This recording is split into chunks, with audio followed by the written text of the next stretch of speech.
எங்களது மிக நெருங்கிய நட்பு நாடுகளில் இந்தியாவும் ஒன்று. இந்த நேரத்தில் எங்களுக்கு இந்தியா உதவி செய்து வருகிறது. நாங்களும் இந்தியாவுக்கு நிச்சயம் உதவி செய்வோம் என்று இந்தியாவுக்கான ஈரான் தூதர் முகமது பதாலி தெரிவித்துள்ளார். அமெரிக்கா, இஸ்ரேல் கூட்டுப்படைகள் மற்றும் ஈரான் இடையிலான போர் தீவிரமடைந்து வருகிறது. இதன் காரணமாக ஈரானை ஒட்டியுள்ள ஹார்முஸ் ஜலசந்தியில் சரக்கு கப்பல் போக்குவரத்தை அந்த நாட்டு இராணுவம் முடக்கியுள்ளது.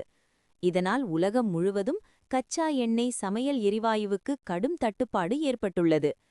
இந்த விவகாரம் தொடர்பாக மத்திய வெளியுறவுத்துறை அமைச்சர் ஜெய்சங்கர் ஈரான் வெளியுறவு அமைச்சர் அப்பாஸ் அரக்சியுடன் தொலைபேசியில் விரிவான ஆலோசனை நடத்தினார்.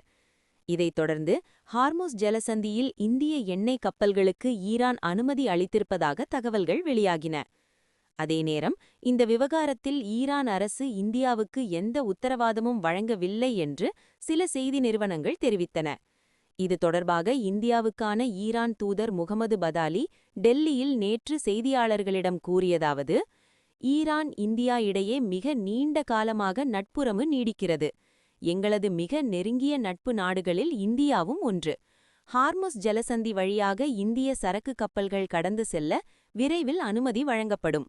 போரால் நாங்கள் மிக கடுமையாக பாதிக்கப்பட்டுள்ளோம். இந்த நேரத்தில் எங்களுக்கு இந்தியா உதவி செய்து வருகிறது. நாங்களும் இந்தியாவுக்கு நிச்சயம் உதவி செய்வோம். இந்தியா, ஈரான் அரசுகளிடையே ஒத்துழைப்பை அதிகரிக்க நடவடிக்கை எடுக்கப்படும். இவ்வாறு அவர் கூறினார். தற்போது ஹார்முஸ் ஜலசந்தி பகுதிகளில் இந்திய கொடியுடன் 28 கப்பல்கள் நிலை கொண்டுள்ளன. அவற்றில் 750க்கும் மேற்பட்ட இந்திய ஊழியர்கள் உள்ளனர். ஒட்டுமொத்த வளைகுடா பிராந்தியத்தில் சுமார் 23,000 இந்திய ஊழியர்கள் பணியாற்றி வருகின்றனர். அவர்களுடன் கப்பல் போக்குவரத்து இயக்குநரகம் தொடர்ந்து தொடர்பில் உள்ளதாக கூறப்பட்டுள்ளது.